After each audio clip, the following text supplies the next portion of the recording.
Ladies and gentlemen, welcome to the Rainy Day Podcast. I am your host, Adrian Rainey, and we got some Canes in this house today, baby. Miami Hurricanes tomorrow evening will be taking on the Florida Gators. Everybody know what type of rivalry this is, man.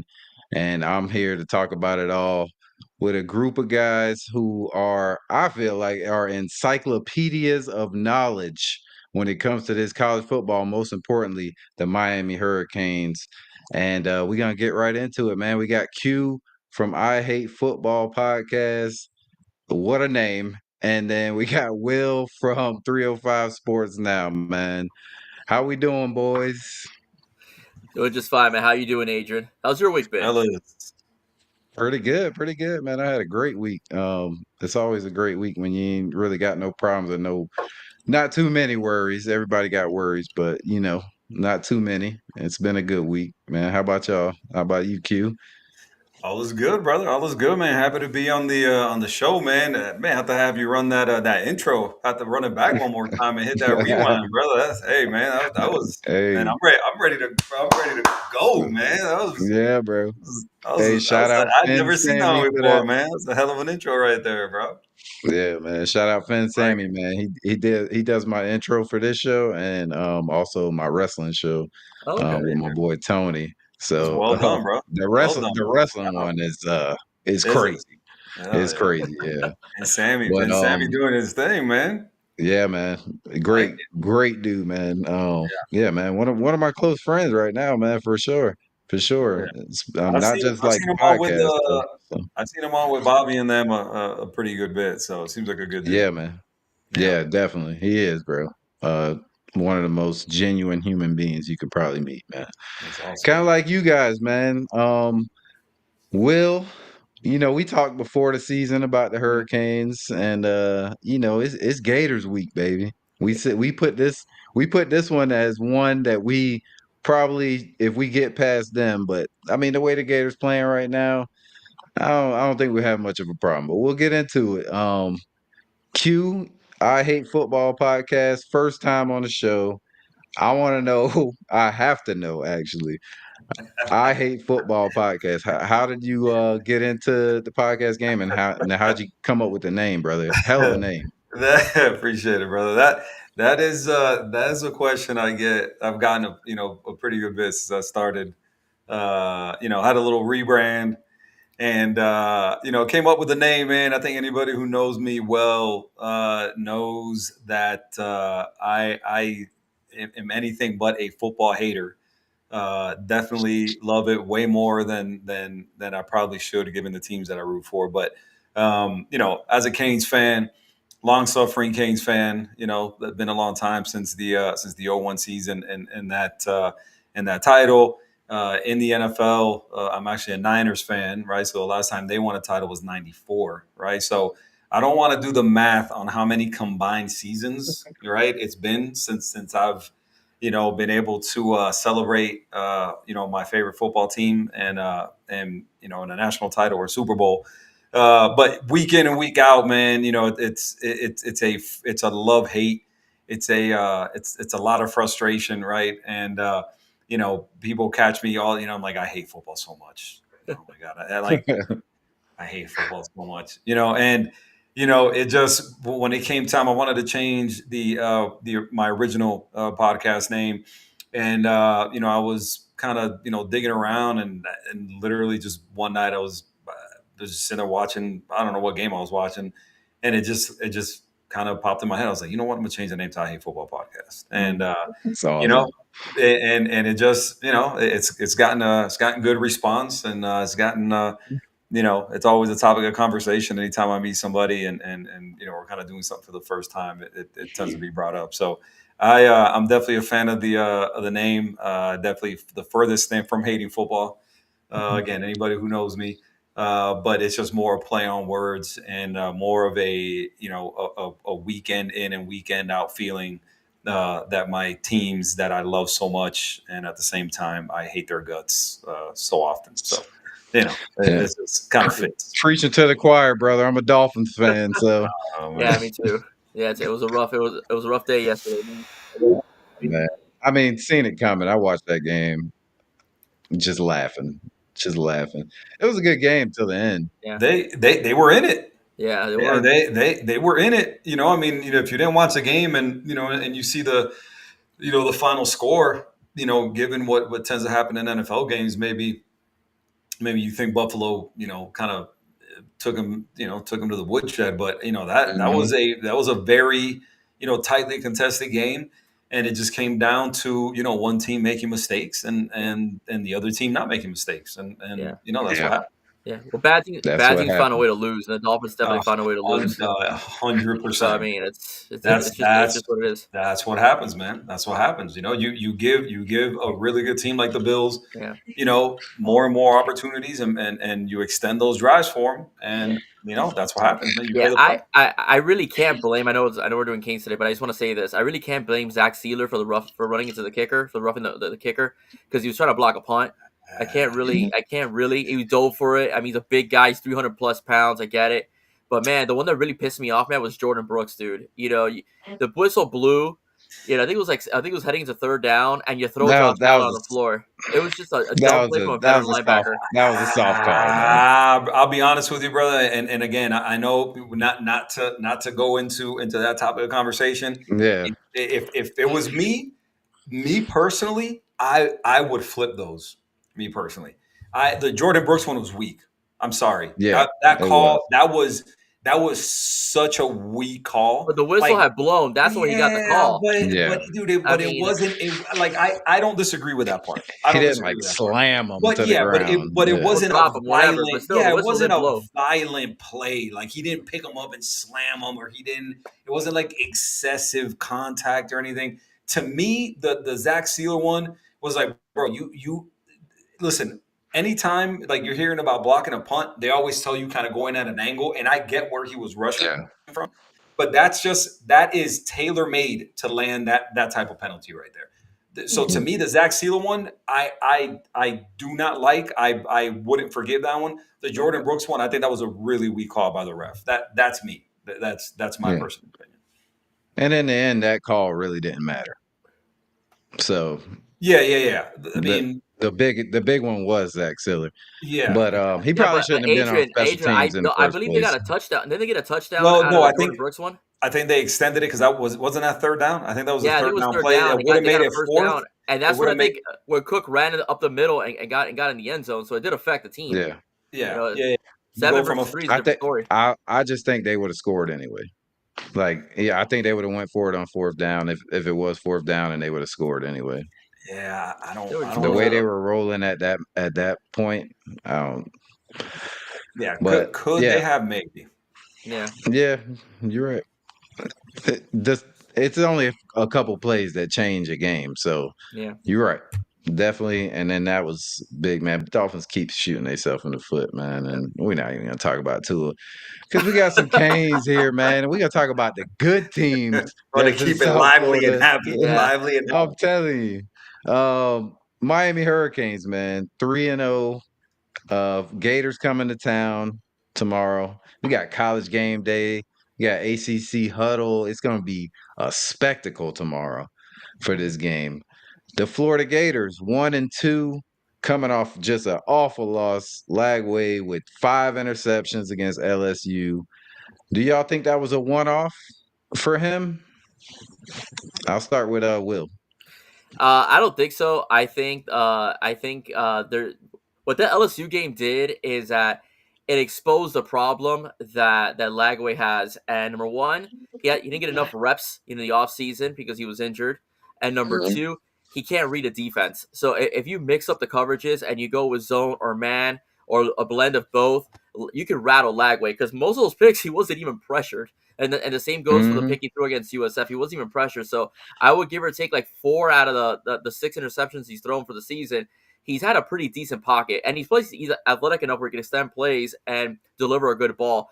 And those were just not good balls. Like they were flat out like thrown to defenders. The DJ Pickett one was awful, which is the fifth pick. The pick six was terrible. Like he's throwing really bad interceptions, and the reason why I'm saying this is because it reminds me 2 years ago with Tyler Van Dyke. Tyler Van Dyke, whenever you mix the coverages, that's when TVD was done. And I'm seeing the same thing with DJ Lagway. Q. I want to go on record real quick and make sure that we don't mention TVD the rest of the podcast. Second time So I do that I today. thank you in advance, bro. In terms of Lagway, what a letdown! First and foremost, I mean, you're looking at this guy, the hype all through the offseason, the way he finished, the 24 season, and everybody with their pom poms out, everybody's just like Lagway, Mm-hmm. Lagway, Lagway, Lagway, Frowning and him. oh my god, like it was ridiculous, right? I get the guy's I get he's a talented dude. I get the measurables, but you look at what he did last year and who he did it against, right? If you dig a little bit deeper into the numbers, not as impressive as people would make him out to be, right? Fast forward to this season, if you're looking at just for example his completion percentage, I mean he's at 70%, Mm-hmm. Yeah. right? So in terms of like when he's not throwing a pick, right? I mean he's decent, right? But two things, man. I think Will touched on it, and then from everything people were saying, right? He wasn't really healthy during the off season, right? People have touched on he's got a he's had a calf issue, he's got a shoulder issue, which I don't know. Did he get surgery on his shoulder? I I'm think not that sure. I'm really not I sure. want to Yeah, say me so. I neither. want to say he may have gotten surgery on his shoulder. Don't quote me on that one. I'd have to look that one up. I thought I heard that somewhere the other day. But then on top of that, you're looking at just when he's in the pocket, man. I mean, he's not really being pressured, right? And he's easily confused, man. Like Will mentioned it, right? I don't know what he's seeing, and I don't know what the coaches are in turn telling him when he gets to the sideline, right? If you look at that LSU game, for me personally, I mean, and not a rhetorical question. Can you remember the last time you saw anybody throw 5 picks? When was the last time you saw anybody throw Right. 5 picks, right? Yeah. And I mentioned that because you're looking at him just the whole just mechanically he doesn't look good, right? His feet don't line up, with his eyes and everything. He's late on throws. He's being confused, and I think the biggest problem that I'm seeing with him, and this is me speculating. Just I just feel like he doesn't have confidence right now, Yeah. right? And so to me, I feel like when you throw 5 picks, it's indicative of you lacking confidence, right? And so for me, when I see somebody, if somebody's in a game, especially a game that you have a chance to win, and you throw your third pick, I think as a head coach, you have to start thinking, hey man, we got to pull this guy. We have a chance to win this game. We're on the road in Death Valley. And it doesn't matter how much money he's making. It doesn't matter what the hell his name is, how big a recruit he was. This guy is preventing us from winning this game that we very clearly have a chance to win, even though we've thrown 3 picks, even though we've thrown 4 picks, right? And so, to Mm-hmm. me, that is crazy. Dude, he attempted 49 passes in a game that they lost by, I mean, what was it? It was 20-10. And he threw five Mm-hmm. picks and he threw 49 passes. Why are you not running the ball? Yeah. That is malpractice, bro. That is malpractice to let that guy throw the ball 49 times. So, again, man, I think it's just kind of indicative of that operation, right? When you look at Billy Napier down, I just think they're mismanaging Lagway. There's something going on with him. I don't know exactly what it is. Something doesn't look right with him. Again, man, 5 picks, you lose by 10 points. That was a game that they very, very easily could have won if they managed that a little bit better. So, again, what I'm seeing with him, it's definitely more than one thing. They're not managing Lagway the right way. They're not putting him in a position to win. They need to simplify a little bit of what they're doing, and more than anything, make sure his confidence is right, that his head is on right, and just they need to work on just the entire operation, right, from feet up. They need to work on just the entire operation. Start with the feet, right? Yeah, For that's where it real. starts. That's where it starts. If your feet aren't good as a quarterback, nothing else is going to be right. Rufino and Dave showed a still shot of him throwing the football in that game. and his legs look like the pyramid in Egypt. I mean, that's how wide his stance was when he dropped back on one of his throws, and it was just incredible. And the last pick to pick it, he was trying to throw out of bounds. He's got a cannon of an arm, and he still underthrew Oh that yeah, ball heading to the sideline where DJ got the pick. So I mean, uh, I don't. I mean, I don't know. I agree with It's weird. 100% with everything Q was saying. Yeah, Like it's weird. 100%, no pushback at all. It's really weird. I'm not sure. I know Billy calls the plays. Yeah, I'm not sure who has the title, and I don't know their coaching staff like that. I'm not sure, who their OC is. I would imagine their OC doubles as a quarterbacks coach, like most teams do. But whoever it is that is his position coach, man, they got some stuff they need to iron out with him for sure. yeah. hey, Billy's probably on his way out anyway. So I don't. A lot of them Gator fans want him out. Want him gone. You If Yeah, know. Miami if Miami blows him out, he doesn't make it to the bus. That's what I think. Yeah. I don't think he survives this. If Miami blows him out, I don't think if it's a blowout, if it's a close game, then you can say we're making progress. We came, we were within LSU. We don't went to Miami. We gave him a tough fight and this and that. But I think if he gets blown out, I wouldn't be surprised if he doesn't coach week 5 or 6. Yeah. that They that's got talent. that's an Yeah, interesting. I've heard people kind of with that same take. I don't know, man.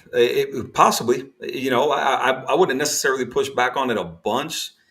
I just feel like, bro, that is really early. It's really early in the game, in the season, right? yeah. And I But the mean, thing is, I'm sorry to interrupt, but the thing is, no, Q where is you that this was the same problem last year, and then he made this remarkable comeback. Where they won a few games that they shouldn't have won, and they were in games that they should have won, all right, as well. And this year, you lose to USF.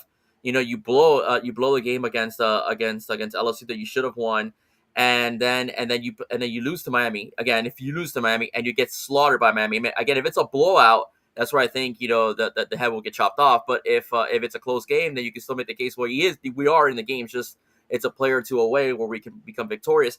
But the problem is that last year I think they saved like $26 million. And then they decided to keep him, and then they used that much of that in NIL money. The problem is Q and Adrian is that UF has a lot of talent, especially with young Mhm. players. Everybody in the country wanted Vernell Brown. I followed that kid's recruitment lock steady. Everyone in the country yeah, wanted Vernell 100%. Brown. Yeah, There's no doubt. Trey Wilson is a talented player. Ball is a talented player. Lagway was the best. They say he was the best number one player. No, he was the second best dual threat quarterback, I believe, coming out of his class. There's talent there, and he's really underperforming with what he has in front of him. Well, people seeing 6-1, as a freshman, and they thinking, "Oh, we got the next great."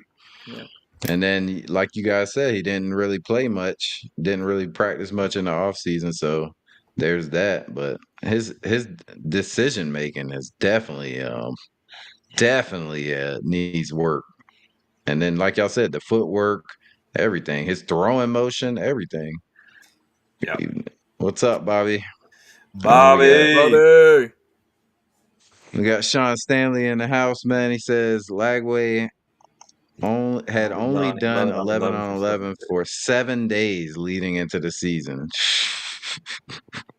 Yeah, and I Wow. heard something along those lines. I heard he really he didn't practice a lot, and which and listen, man, I don't necessarily push back on that a ton in terms of like how that affects you coming into the season. But He's a and young listen, guy, though. but yeah, Yeah, he's a young guy for sure, right? But again, like to me, man, like what he showed last year, right? We didn't change OCs, right? We didn't change head coach. We didn't bring in a new system, and so I think to me, to a certain extent, like again, I get it. I know how important the reps are in the whole deal, especially when again Vernell Brown leads them in receiving, right? He's a true freshman. Hmm. J. Michael Sturdivant that they brought in, I think it was from UCLA or whatever. Yeah, you're breaking in some new pieces and everything, but you're looking at, for example, your O line is giving you time to throw, yeah, right? Like you're not Hmm. being pressured, right? The O line, by and large, is essentially the same O line from last year, right? You got Jaden Ball who's still there. You still got some pieces, that kind of can, Trey Wilson is still there. Even though he's done nothing, right? But again, the OC is the same. Your O line essentially is the same. You have the running back continuity, right? Kind of the same. And so, again, I get the lack of reps, but man, at this point in the season, right? Again, man, like these are things that have to start to happen, man. We're like, don't look now. We're a quarter of the way through the season, Yeah. right? I mean, we're a quarter of the way through the season. As crazy as that sounds, at this point in September, and so, again, man, if you're going to live up to that billing, if you're going to live up to, this 5-star billing, oh my God, this guy's going to be a first round NFL draft pick and the whole deal, man. Like, I just feel like these are things that, Boy, say look like two out there. oh, I was laughing. I saw it before. Oh, I needed that, Sean. I no, needed that, Sean. So I was laughing. I saw no, it before he that talked Oh about. man. that is not, yeah, that's not what you want your quarterback, being I compared to, think he right? can move a little Especially, better. I think he can move a little better than two. But yeah, the and decision making. he hasn't showed it this year though. So that Nah, that tells definitely. you that tells you that he's really got something going on lower body wise, because he Yeah. he hasn't shown that mobility, and that this is a And guy it who could can be move like a confidence thing, like you said. 1,000%. Throwing 5 picks, man, is wild. That's That for I'm any telling you, dude, quarterback, even a backup quarterback. to have left that guy in there, to have allowed him to throw Yeah, 5 picks, is malpractice. It is yeah. malpractice. They say you're all we got. You better stay out there and fix That's, it. like I said, man. Like, again, if it's a I game that hope you're he getting, does that against. I hope he does that against the Hurricanes. I hope so too. I hope he throws 19 of them. Like, Yes. so I'm okay with that. Trust me, I'm just, Yeah. like I said, man, I'm just like kind of outside looking Don't in, and fix it yet. yeah, yeah, yeah, yeah. No, 100%. No, I, I don't fix it until no. And listen, I don't. Florida State or I something. don't care how good Florida's defense is. If he throws 5 picks on Miami, Miami's not scoring just 20 points. Miami's going to put Oh, 40 on them. 50. Yeah, it's 50. this Five team. picks, you're This gonna team get a finishes. touchdown each pick. Yeah, Miami finishes. Yeah, I would say Miami's offense is further along, Yeah, with and LSU's. all world, Garrett and Nussmeier and LSU. Yeah. We'll touch on that Yeah, for now. for sure. For sure. Overrated. All right, let's get into Miami. We got game day coming tomorrow, and ACC huddle, which is one of the first times they'll be Oh, actually doing it, in the same spot. I think in 6 years since 2019, something Yeah, like that. I think I saw 2019 was the last time they was in Yeah. the spot. So the city's gonna be just hype for this game, bro. Yeah. With all the stars coming out. And then guest speaker. I know you guys talked about it the other night, and we were yeah, we threw some names out there. Matthew Kachuk is yeah. the guest picker. I'm sorry. Guest picker. How y'all feel about that one? Q, you want to take the first one? Yeah, you go ahead, I'll Q. take it. You know, I don't hate it. I don't hate it. Listen, at the end of the day, he's going to be on screen for 10 minutes, right? So, Yeah. I think more than anything, we may be just kind of overstating the importance of the guest picker, but I also feel like being in Miami, I think I'm being Captain Obvious by saying that I think we could have done something a little bit more connected to the program. Um, Yes. Somebody who I think, now listen, this isn't, and listen, I Yeah. know No hate on Kachuk. I know I'm on with two hockey guys, right? Like, so I'm not.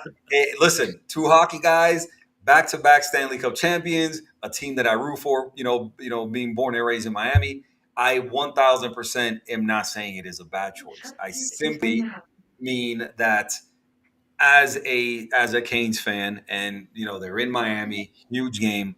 I just feel like there's no shortage of people connected to the program that I feel like would have definitely sufficed, and would have been great choices. But listen, back to back, captain of the back to back Stanley Cup champion Florida Panthers. I don't think it's a bad choice. Assistant captain, actually. But Oh, it's Barkov, right? Barkov. Barkov yeah, is, Barkov. he's the alternate. Yeah, he's the alternate. My bad. Yeah, yeah. Yeah, they definitely could have got somebody connected to the program. I was a little disappointed, but also happy for Kachuk. He's great, like doing media, so it's gonna be good. How you feel about it, Will? Yeah, I was surprised to be honest with you. As much as you guys were, I expected somebody within the program, or at least a big fan of the program, Yeah, to kind of be out there and do the pick. I'm not upset with it, at all. I'm just shocked because like Kachuk's, he's standing 2 times Stanley Cup champion. It's not No one really sees him as a Miami guy. yeah, That's just my take. But I thought personally, I said on the show I would have loved to seen Jimmy Johnson do the pick. Since he's kind of like he's a legend here. He lives down here when he wasn't doing Fox Sports and so on. So that was my take. But again, I'm not mad at it. I get it. 2 time Stanley Cup champion. In his defense, he is very supportive of the other South Florida teams. He goes to games and as well. He'll rep the team as well. So I think that plus the Panthers are welcoming of other players from other teams to go in there and bang the drum as well. We've seen Bam yeah. Adebayo do it Yes, they are. within the arena. So I think A Spoelstra did it number too. of Dolphins, Number and of they've Dolphin fans. lost every Yes. time. Marie Moser, Keep them Jason out the Taylor. building. Yeah, Marie Moser. Waddle. Waddle too. No, we ain't doing that no more. Yeah, it's kind of Mm-mm. Keep them it's out a the building. pattern. It's a You don't pattern. rub that bad juju off on us. Yeah, it's a pattern. And For it's real. funny how superstitious hockey players are, man. So they like all Yeah. right, the Dolphin players. No, that's Yeah, that's it Mike for you McDaniel guys. did it Yeah. too, actually too. So I think I saw Oh him yeah. do it. I think he's done it too. So Yeah, yeah, but never again. Well, yeah. well, So I would have liked one, somebody connected to the program a bit more, but I'm okay with Kachuk. I get it. 2 time Stanley Cup champion. yeah, They've been and the best thing in South Florida, in a long time since the Miami can't Heat won the argue that. championship. So, I Can't get it. argue that, right? They're the most recent. They're the most recent championship Yeah. winners Stand in corrected. the. Hey, We thanks, won with Stanley. Waddle. No other Dolphin players. So Waddle, you can come back. You're the only one in the building. That's it. Everybody else stay home, bro. Everybody else That's stay it. home. Well, one thing that I think will be cool is I would venture to guess that he'll have the Stanley Cup with him. So I think that'll be a cool Yeah. entrance. I would imagine if he has it with him, like entering, through the crowd and make his way to the desk with the Stanley Cup. I think that'll probably be cool. I'm sure they're going to welcome the crew. With I don't know who's going to be catering the event, but that some restaurant, always caters to things. So I'm sure there's going to be Oh yeah. some really good, Cuban. Probably some some really Cuban good food. Cuban food and some Latin food from somewhere for sure. So, but yeah, man, I think, listen, could they have done? I'm not saying better. Could they have done somebody different, somebody more connected to the program? Yeah. Yes, 1,000%. But man, look, a guy like Kachuk, man, a champion, a guy who's going to be, part of South Florida lore. I'm sure the entirety of our lives. Again, man, I think they could have also done worse. Yeah. Yeah, he's gonna get a big pop anyway. No, definitely. Yeah, Big pop. for sure. Definitely. Yeah. First champion since what? The Heat Since the Heat. Yeah. in Miami, South Florida. Since the Heat. All right, let's get into the Canes, man. Carson Beck. Y'all feel like you're having a great season. Those 2 picks last game. All right. It is what it is. Bad decisions, I feel like. But I feel like he done had a great season so far, and the offense has really been rolling. Defense also way better from last year. And I mean, Cam Ward could have used this defense right here. But I feel like we in for a special season. But let's go with Carson Beck and how you guys feel his season's been so far. We'll start with Will. I think he's been great. He's much more methodical than Ward. Ward is more of a gunslinger, whereas Carson is more of a pocket passer. He goes through every read he can. Is not afraid to check. Is not afraid or take the check down as well, which we've been seeing as he's been able to pass the football over to Marty Brown and Mark Fletcher as well. Aside from the 2 interceptions, he's done well. I mean, his percentage I think he's in the low 70s, if I'm not mistaken, as far as completion percentage goes, which is really good. You got the exact stat, Q? 79.3. Wow. So okay, never mind. It was up to like 90. Yeah. No. Yeah. Because I think after the Notre, first 2. Notre Dame game, he balled out, and then of course he destroyed Bethune Cookman. But yeah, as far as the UF game where he threw those 2 picks, you can make a case he got popped in one, which kind of messed up the angle of the ball. Number 2, Malachi Tony. There's a little miscommunication, I think, or it happened to be the same play. Malachi Tony freak athlete, Oh tried going yeah. for that He ball. jumped And way higher than Carson Beck was expecting him yeah, exactly. He touched the Yeah. ball and he gets picked. So, he hasn't thrown, like my Georgia friend said, he hasn't thrown the pick that breaks my heart yet. So Yeah. we There haven't you seen go. that yet. So, but again, the line protection has been great, which has been great for him.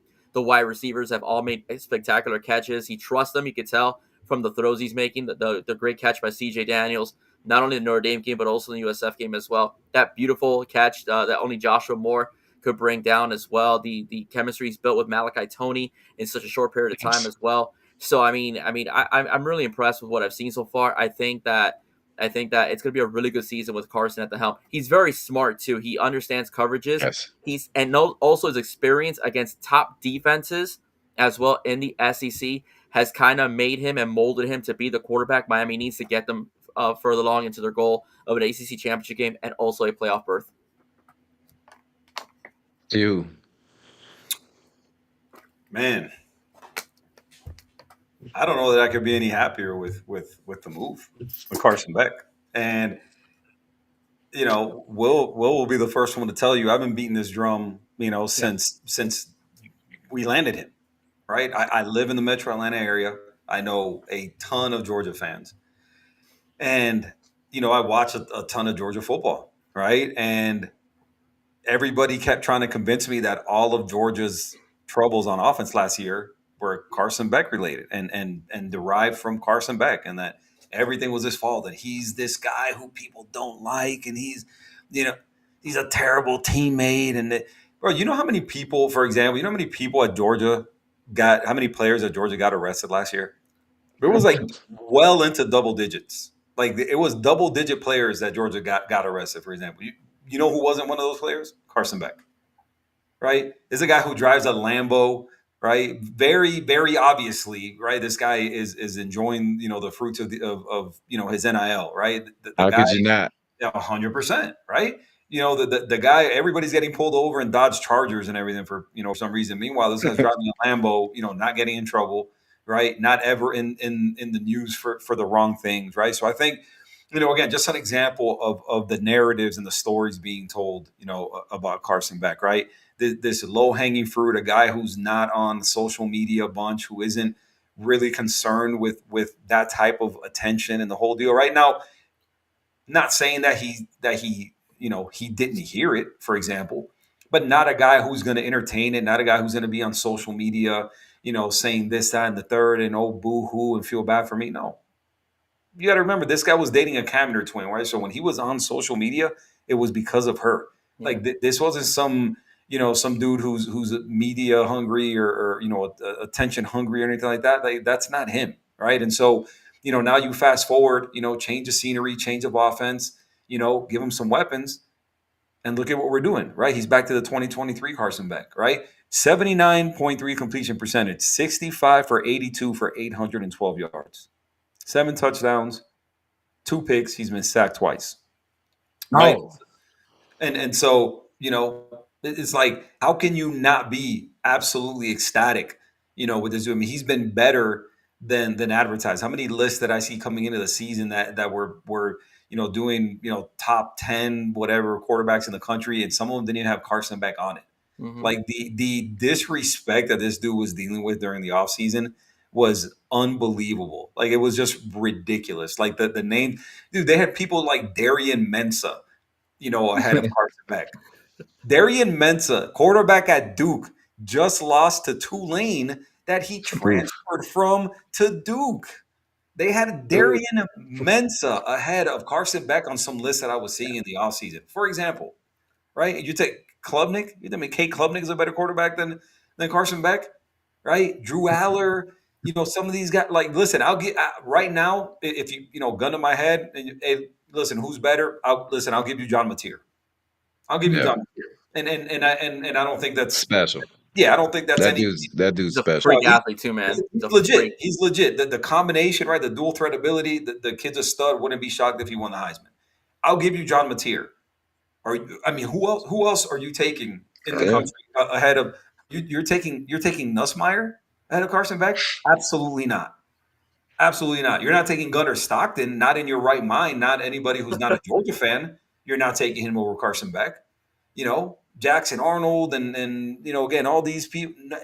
Listen, I'll give you John Mateer, and that's it, right? And Yeah. so, again, man, you have to be ecstatic if you're the fan base. You have to be ecstatic if you're the Miami staff, if you're the players, everybody. Given what he's done, what he's been, you're seeing this guy on the sideline. He's engaged. He's got his own handshake with everybody. You're going to tell me that guy's Hmm. not. You're going to tell me that guy's not well liked.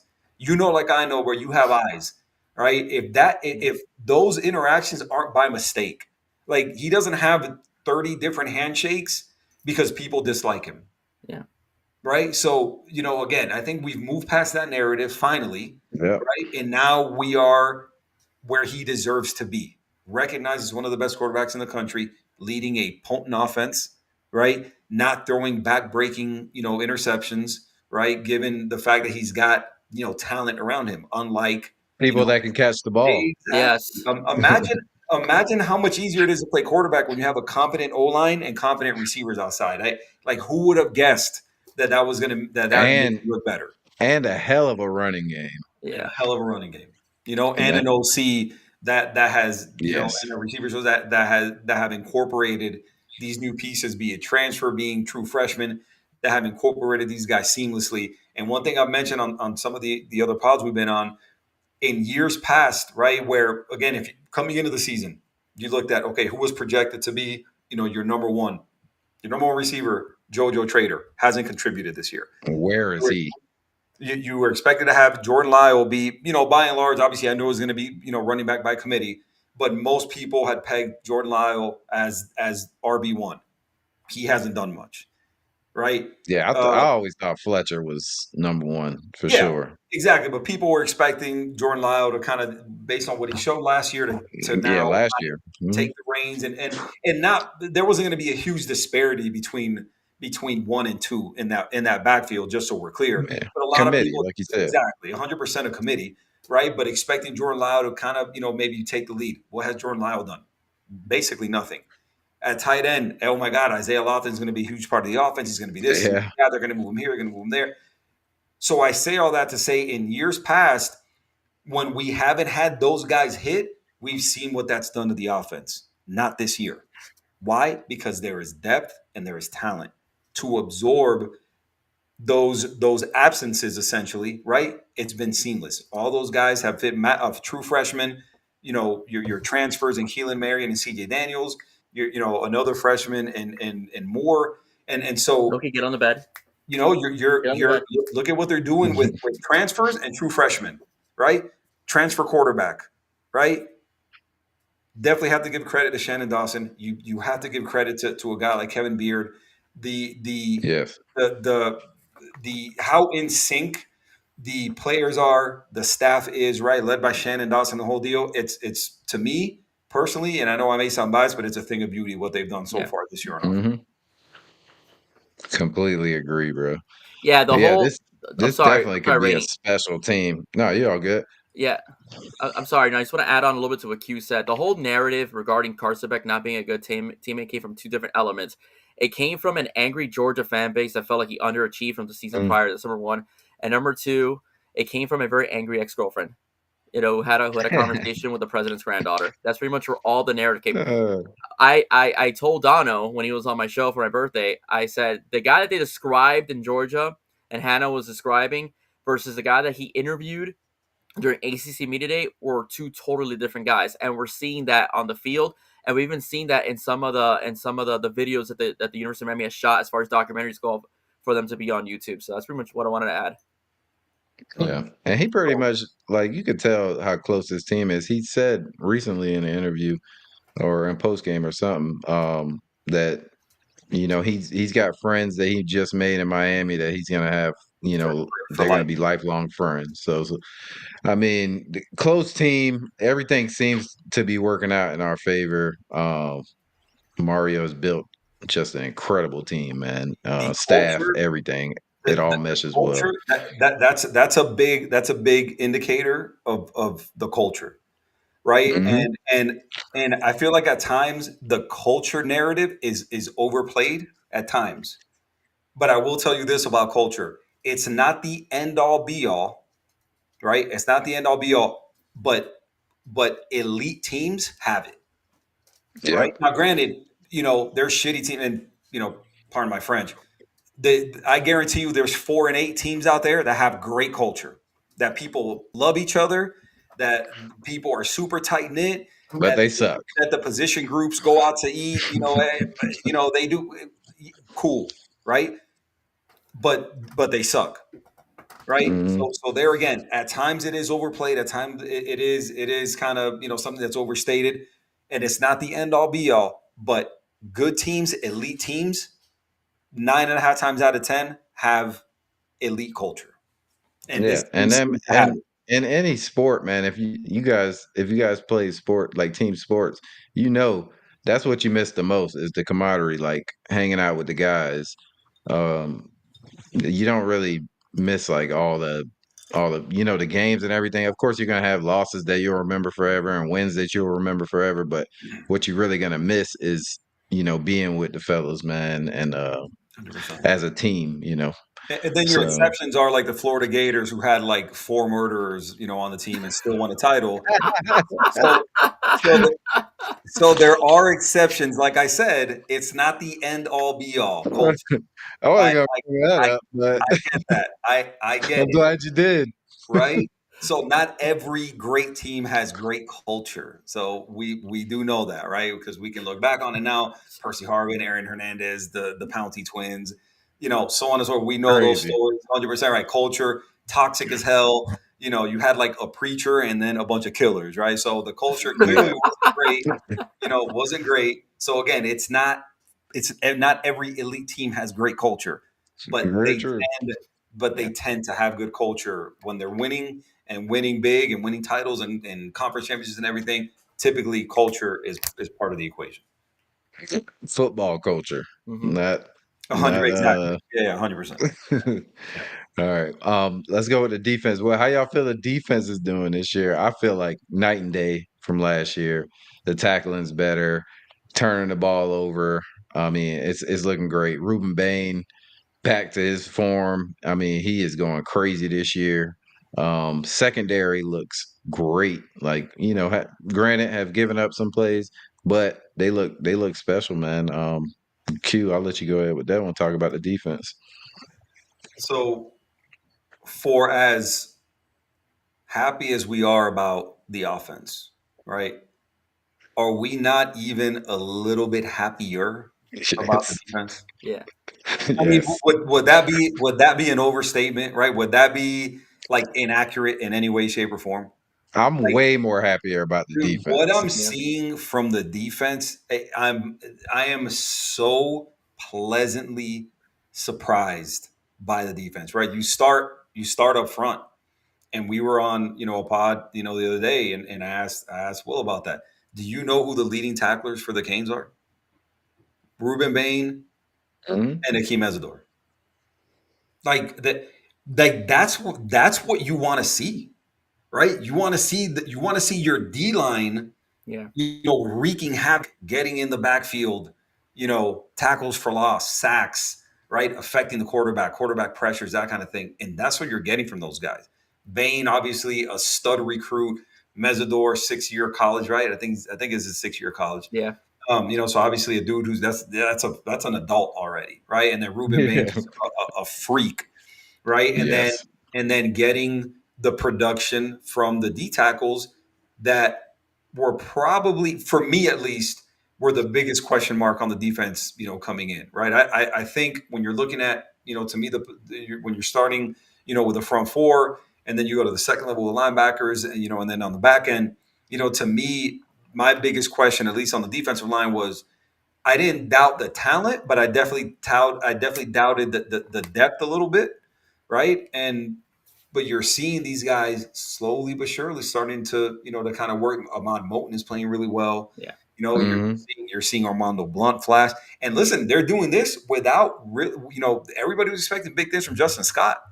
We haven't heard that name very much, right? I mean, he's flashed here and there, right? But even without him, God, a five star kid, somebody they flipped from Ohio State, somebody that everybody wanted in the whole deal from the Chicago area. Even without him playing at an elite level, you're seeing that D-line affect the game. You're seeing that D-line, get in the backfield and affect the quarterback, right? The linebackers, I think, have been steady. And then the DBs, man, they remade that room, which had to happen, right? They got rid of basically everybody with a couple of exceptions.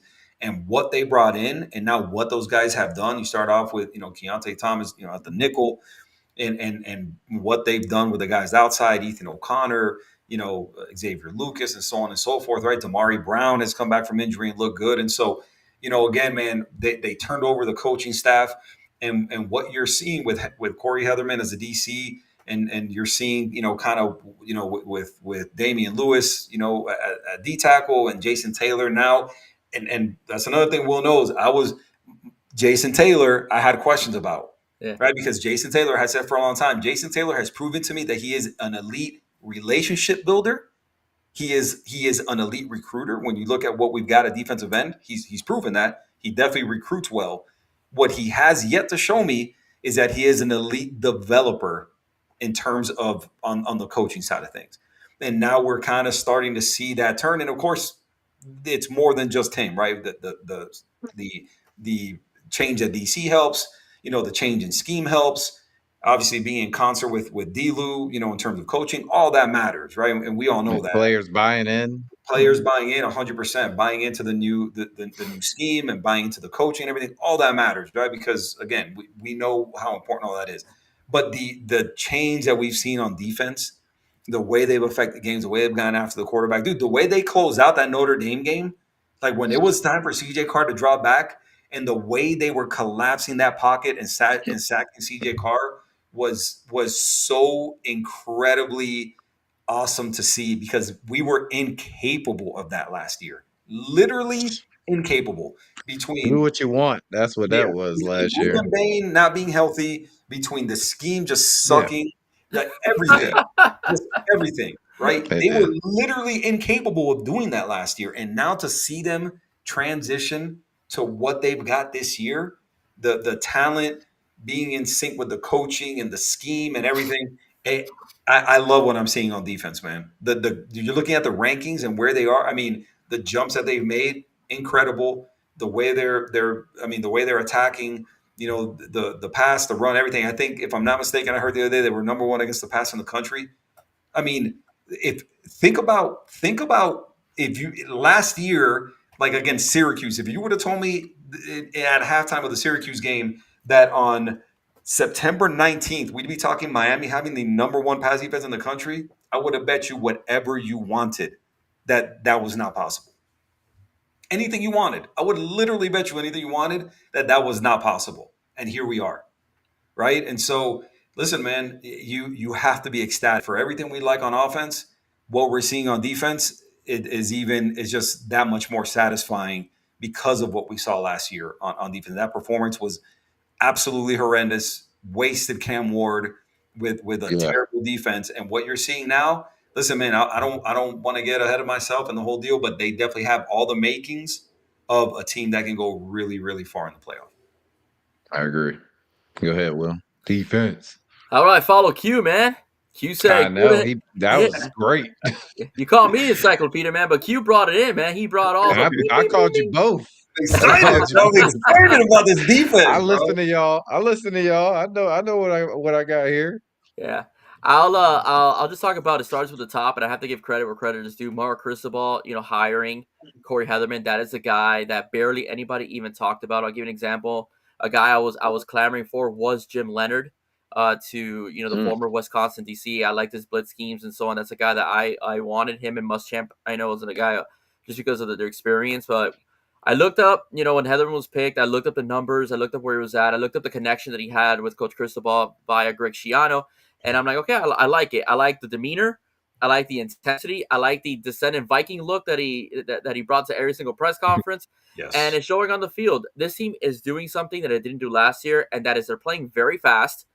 Okay, even Ahmad Moan, who's a big kid, looks really quick. Right off the ball. In general, swarming exactly. And that's what he talked about. No, we're going to swarm to the football, which is a something that Greg Schiano was big on when he was coaching the defense here at the University of Miami. So the swarming of the football, the absolute speed, the violence in which they're attacking their opponents. They beat the holy hell out of Byron Brown. Only about 25 to 27 yards rushing that young man had. He got clobbered, and in that big play, the first one that led to a field goal, Ruben Bain was held. Ruben Bain was held. I don't know why anybody doesn't talk about that. It was the defensive back lost sight of the receiver. Yeah, but Ruben Bain was held. That play should have never happened. But he paid for it because Jacoby Thomas brought that wood in that shoulder and clocked him right in the ribs. So Byron Brown had a lot to think about when he dropped back and passed the whole entire game.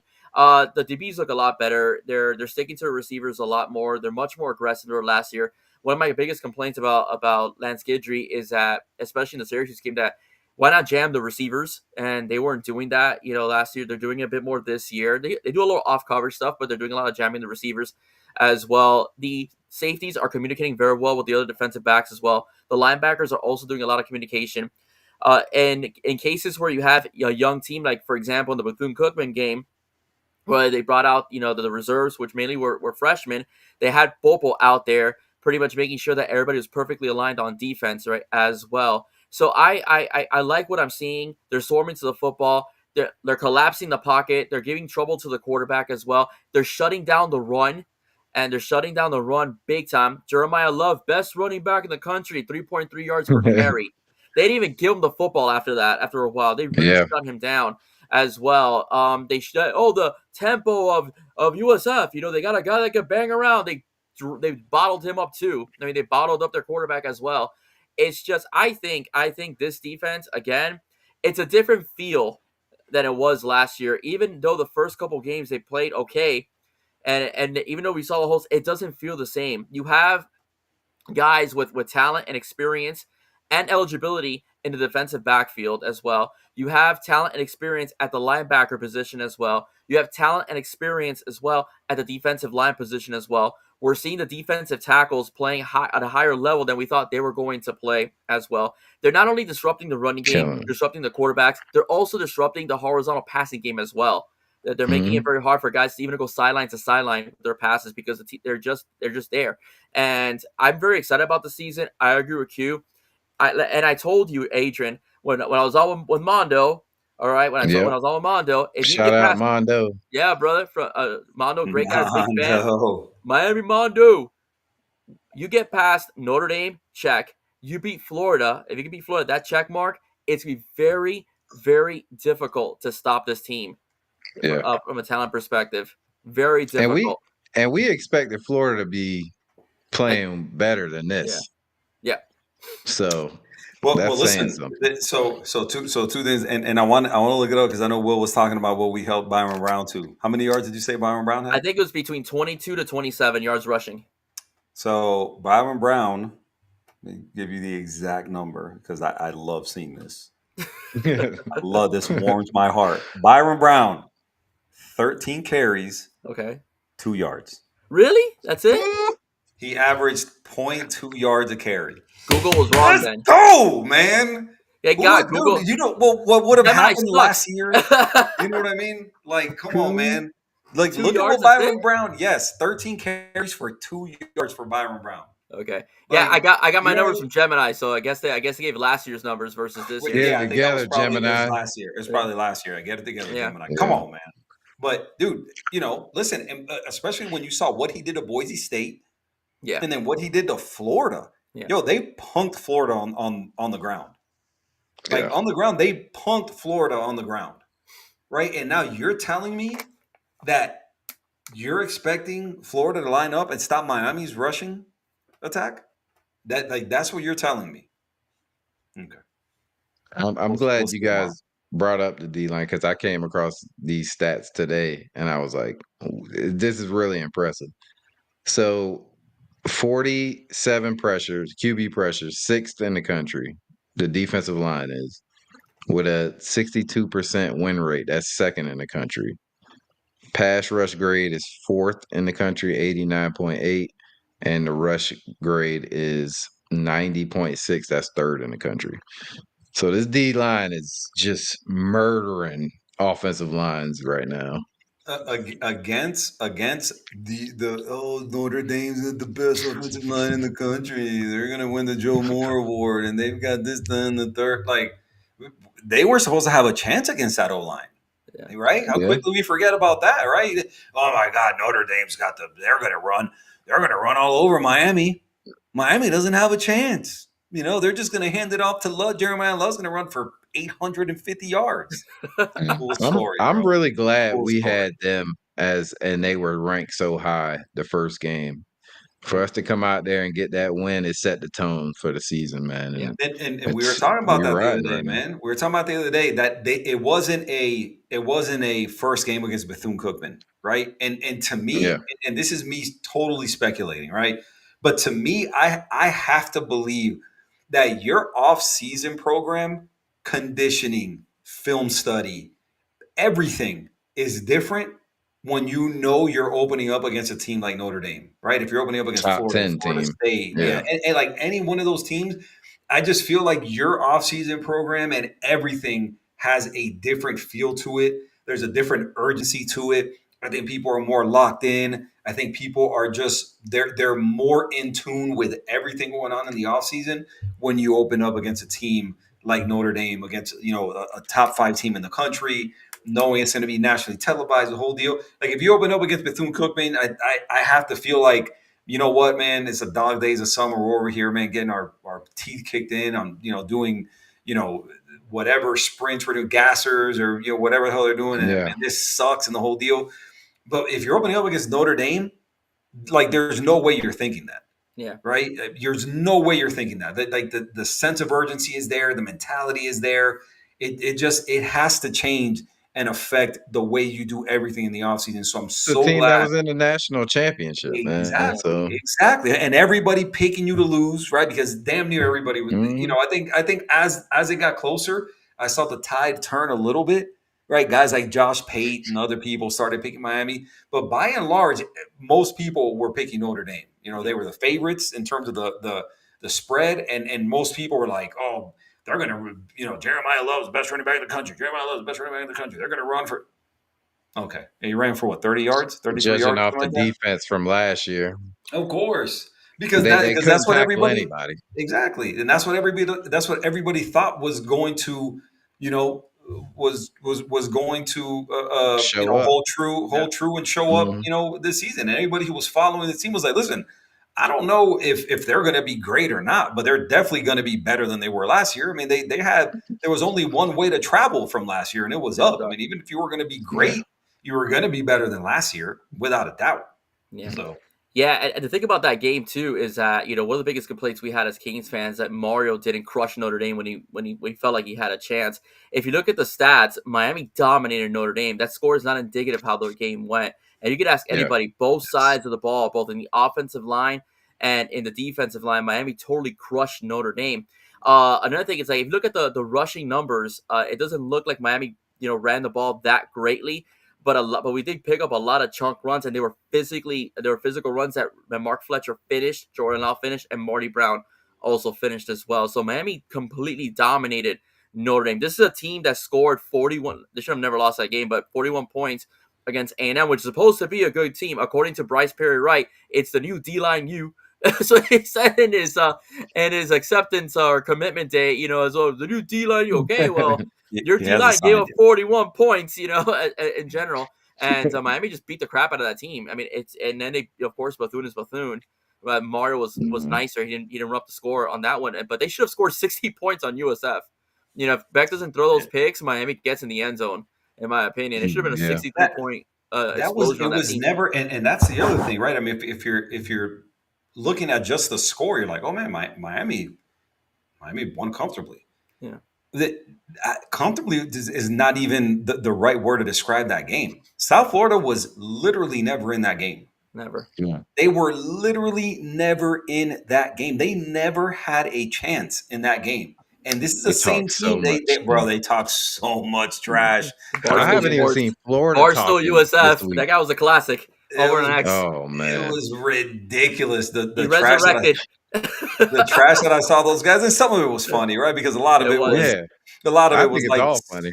yeah, student body, right? And those Yeah. guys, it is Mhm. what it is, man. That's what they're there for. That's what makes the student section fun. So Cool. quiet after the game. Yeah. It's funny. There's nowhere to be found after, Yeah. which I love. But again, I don't think I heard a lot of people kind of mention, oh man, who knows? South Florida, could make it a game, but I didn't really see pundits, right? I didn't see anybody with a mic in their face, picking USF. Very few, at least. I mean, barely anybody. But I also didn't expect to see that type of domination by Miami. I expected them to win. And the line was 17 and a half, which I thought was a little rich. You always got to be kind of weary about that, right? Obviously, you can't ignore the fact that they had beaten two ranked teams. They had gone to the swamp and won. So I expected Miami to win. I just didn't expect it to be just a full on domination, and that's exactly what it was. I kind of expected it. I picked them to win 34-14. I was You like, did. yeah, I I don't think. remember on my show. Yeah, You I commented. was like, I don't think this is gonna be close at all. Yeah, But because I'm I just felt like they were hyping their team up too much, and it's like y'all just beat Florida. Like, come on, man. yeah. I don't think Florida's that great. I don't. I think their coaching is bad, and they're not gonna go anywhere until they get a new. Maybe if they get a new coach, because they got a lot of talent, but I mean that coaching. Oof. I think we should start a GoFundMe so they extend Billy Napier. There you go. There you go. I'm not giving no money I to think it's Florida. worth. I'll get like $10 for them to extend Billy Napier. I'll give I, $2. I send him a few bucks. Wait, send Billy Napier, man. Hey, I'll send him $10 for that. 100%. We ain't got to worry For because the we ain't next got 10 years. because we ain't got to worry about recruiting. We ain't got to worry about losing it. Like, man, extend them. Let's do it, For man. He sure. deserves it. Keep him there. Give him a lifetime contract. Keep him there. Yeah. Keep There you go. hell yeah. Keep him there. I say that about everybody wants Mike McDaniel fired. I'm like, keep him till the end of the season, man. Let's get number one draft pick. We're gonna be fine. And then, bro, you know what's crazy though? If somehow, some way, they go to the playoffs and win a game, they're gonna sign this dude to like a 10-year contract Man, just because it's been so long. But let's get to predictions, man. I want to hear y'all predictions for this game tomorrow. Will, you go ahead first. Okay. I don't think Florida's going to score much. But I do predict Miami to win. I would say maybe 31-14. I think Miami scores over 30 points against this defense. I think they'll turn. Reason being is that I think like I talked about earlier. I think they're going to turn over Lagway, and it's going to put Miami in a good position, in the red zone or close to it. And this team does finish their drives, so I do think that's going to be the case. But I think the score was indicative of the amount of turnovers we're going to cause in this game. So I predict 31-14. 31-14. Q, go ahead. I like it. Man, I think you start with what I feel like the offense for Miami is going to be like, right? Florida has shown that they don't go after the quarterback, right? And a little bit of that is by design, it seems like, because I think they're more worried about just kind of dropping into coverage and everything like that. But I think against a team like Miami, I think that's going to be a problem, right? If you're not going to hurry back, then you're in trouble, right? You drop whoever you want. I think Shannon Dawson is going to be able to solve that puzzle along with Carson Beck. On defense, and the other thing to remember with Florida, they've only given up, I think it's two offensive touchdowns this year. They've Yeah. only given up Mhm. two Hmm. two touchdowns to opposing offense, which is impressive. But there again, I think Miami is going to be a better offense than any team that Florida will have played, to this point. So I think that's definitely going to change. And then for Miami on defense, I think they're going to be able to confuse Lagway. I think they're going to be able to get after him. He's shown that he can turn the ball over even when he's not pressured. That means he's being confused. He's not pressured. That means he's being confused, on the back end. So I think all those things favor Miami. I think starts off, first half. I think it'll be, close. I think once the second half comes around, I think they kind of run away with it. Yeah. And I'm looking at something like I'm looking at let's go let's go 34-16. Okay. 34-16. Nice. I think we all around the same. So I think defense, I think Heatherman got a plan for Lagway. Gonna confuse them. We're gonna get some turnovers. D line gonna eat. Offensively, it all starts with the run game. And then, Beck will be fine. I got 35-13. That's my score prediction. So we all about right on par. It's gonna be ass whooping. That's all I want, man. I'm I just, telling you. I Oh, just, we need it. I want to cruise into this bye week. I want to cruise in this bye week nice and comfortable, man. Get everybody out of there healthy, win this game, uh, Yeah. and just kind of get ready for that team up north. I don't even want to name. Man. So Yeah, Yeah. All right, man. I'm gonna use a 300 reference, in reference to this game. I want it Let's to be go. so bad. I want it to be so bad that I want Corey Heatherman to say, that, or Ruben Bain to say that, like a 300 slaughtering your offense has left a big crap in my leg. I keep tackling your quarterback, sacking your quarterback the entire game. That's pretty much what I want Ruben Bain to say at the end. Slaughtering, as Leonidas said to King Xerxes, slaughtering all your men has left a cramp on my leg. That's what I want the Canes to say to Lagway and the Gators. I well, love it. I like a little gladiator, for Ruben Bain to sit there in the middle of it. Are you not entertained? Are you not Yeah, there entertained? we go. Something along those You gotta do lines. in the accent though, man. You Yeah. gotta have the Russell Crowe Australian accent. Are Are you you not not entertained? entertained? Dude, Awesome. I am, bro. I'm so excited for this game, bro. Me I'm too. so I Yeah, excited for will. man. this It's game. gonna be a good one. I'm excited for game day. I'm excited for just for 7:30 to come around tomorrow, man. Y'all watch game day? Both of y'all? Oh yeah, Yeah, I'm not yeah, gonna be able to, because I'm gonna be busy with my son and stuff like that. But and then we have a party before the game. But I'll You'll try to see if catch I the can get to a little bit clips. of it. Yeah, I catch a glimpse of it. yeah. Most Yeah. Saturdays, as long as I'm not working, I'm watching game day for sure. And Yeah. tomorrow, obviously, with it You being like you like the integration of Pat McAfee on there? yeah, 100%. Boy, He's great. killing it. 100%. He's great. Killing I think they needed that, man. I think they Yeah, needed it. I think it got a little, it stale. got a little too buttoned up for my liking. You know what I mean? And it. Yeah. I think adding Pat McAfee to it, I think just kind of gave it that little edge, that I think it needed. Oh Right yeah. with Yeah, Corso was kind of getting old, and yeah. he should have been, they should have retired him like a couple years ago, man. And listen, obviously not bashing him. I know he had a stroke and the whole deal, which is terrible. Yeah. But it just got to the point, man. You're like, why are we putting Corso out there? That poor guy can barely, put together a sentence. And so it got a little bit stuffy for my liking. But I think with McAfee on there, man, I feel like they added a little edge to it, a little, Yeah, a it little was more comic. like four old dudes, five old dudes talking, you know what I'm saying, about football. Yeah, It's like, all right, we yeah, need a little bit of energy in here. and the only person really, like Dez, I like Dez. You know what I mean? But Yeah, Dez is good. Dez is good, right? But again, I don't think he brings what Pat McAfee brings, Yeah. right? And so No. again, when they added McAfee to it, man, I think that definitely elevated the broadcast for sure. Yeah. McAfee brings out the sense of humor out of Cristobal. Cristobal is usually pretty, he's pretty a buttoned up guy and stuff like that. McAfee, like today, he's interviewing, goes, and no Yeah. speaking English. Hey, Pat brings levity to everything, man. He's Yeah. that dude. Bro, That I've dude been watching is dude awesome. for like 6 years now. Since pretty much since his show first started. Wow, how far this dude done came. For Yeah, real. And man. he's always been that guy too. Yeah, he's been consistent, man. He's been consistent. I remember the story with him, and he said, "No, like if you get me and you get all these clowns that are coming with me, That's he it. he said that from the jump, man. It's like him and the peanut gallery, right? Everybody's coming with him. Like Yeah. nobody's staying behind. Like if like for this brand to work, like it's not just me. It's everybody. Yeah. That is there with me, and he stayed true to that. And man, got paid off it, man. Got paid off Yeah. it. They're paying him a ton of money for Yeah. his And show and for his appearances on game day and the whole deal, man. He's good for him, man. Good for him. separate contracts. 100%. So 100%. it's there.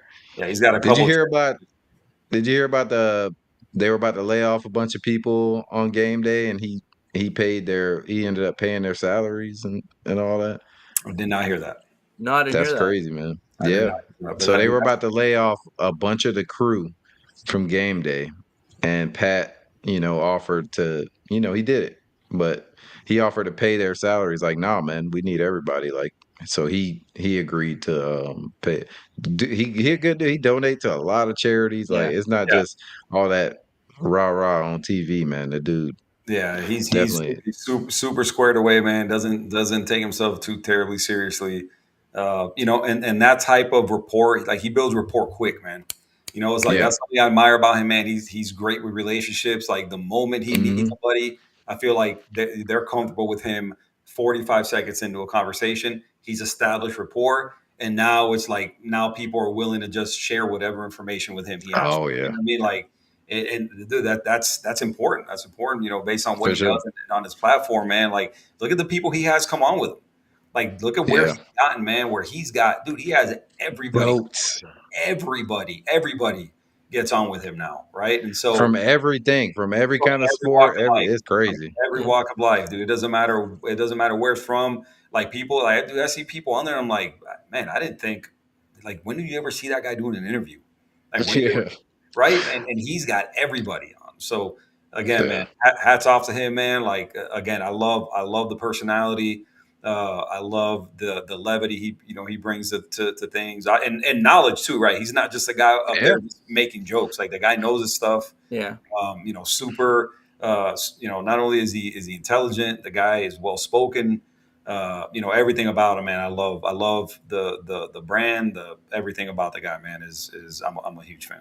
Yeah, he's benefiting Man. greatly from the relationship between ESPN and WWE because now he has some time off of WWE, but since Oh, they're yeah. partners, He Hmm. that guy's he a can come on wrestler. as an ambassador for both brands too now. So it's great for He's him. a wrestling guy all day long. Yeah, So he he's is. got to be loving that. When that partnership was established, I'm sure he Yeah. was backflips. So, Yep. Oh yeah.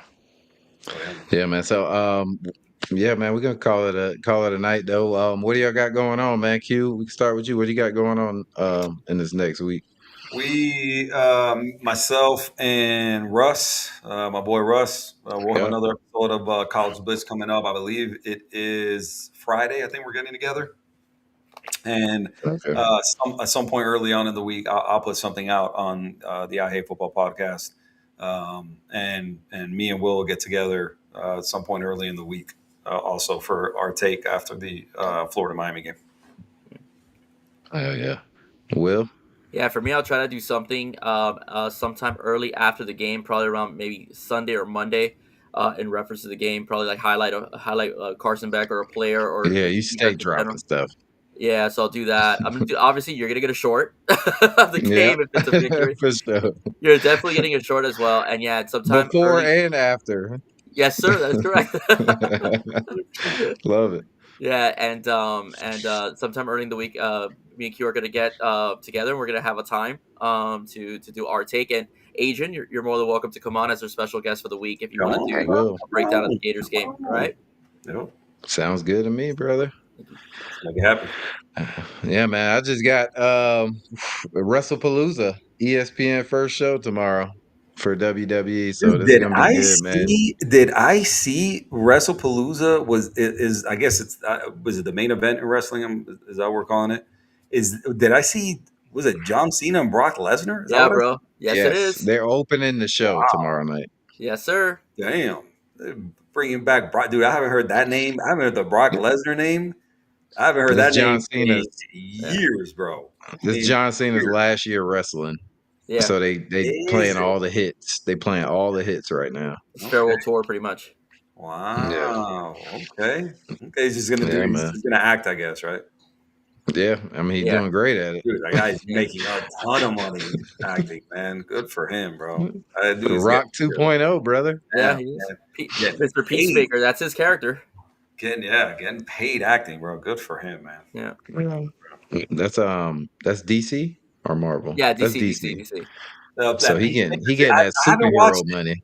I haven't watched that Peacemaker. I've I got to haven't see it. It's either. good.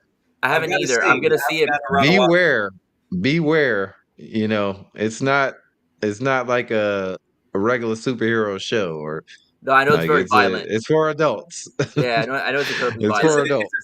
Is it similar to The Boys? Have you guys watched The Boys? I've Kind seen of. it. Nah, the boys is No, The, but I the think that's Boys by is far. yeah, the Boys is yeah, wild, bro. it The is. Boys is wild. Yeah, I think in terms of violence, Peacemaker is like The Boys, but the Boys take it to another level because they're not really Yeah. superheroes; they're like evil No, yeah. Well, yeah. I mean, to some they extent. are, but Yeah, I they're know. like scumbag There's good guys superheroes. and bad guys. Yeah, they're like scumbag superheroes. Like Yeah, all those pretty guys are much. Yeah. just Yeah, degenerates. Everybody's a degenerate on the team. That's like Everybody. if super I like the boys because I think that's what like superheroes would be like in real life. Like 100%. right now. And this Yeah, time, that's how that would go. 100%. For I sure. agree with If you. people I agree had with you. superpowers. I agree with you 100%. Like they wouldn't all be good people and noble and the whole deal. The Yeah. majority would be just degenerate scumbags. I feel like, you know, Exactly. 100%. Exactly. 100%. well, with all the trauma they probably see, stuff like Well, Exactly. that. yeah, Yeah. that too. I think eventually will affect them. So Yeah, That's yeah, that. that's like a part of the boys thing too. Is like they're just people, but they have superpowers. Like yeah, they just regular people. I mean, the superhero movies kind of get like where they're just all good all the time, and it's like nah, man. The boys give you that other side. Like yeah, no, this is real life. Edgy, just douchebags. Yeah. The Oh, some crazy stuff that goes on dude, in that that shit. show's insane. That show is I can't insane. stop watching it, bro. Yeah, I'm all the way caught up with it. I like it. I'm a fan of it. So, Yeah. All right, boys. We'll all get right, out of here, fellas. Hey, man. man. Let's get Definitely, this dub tomorrow, and definitely, man. Hell yeah, indeed. man. Let's do this thing, we'll talk man. later in the week. Let's get this dub, and we'll talk about it next week for sure, man. Go You got it, Canes. guys. Thank you so That's it, much. man. For sure, man. And in the great words of Jackie Moon, everybody love everybody, y'all. Goodbye.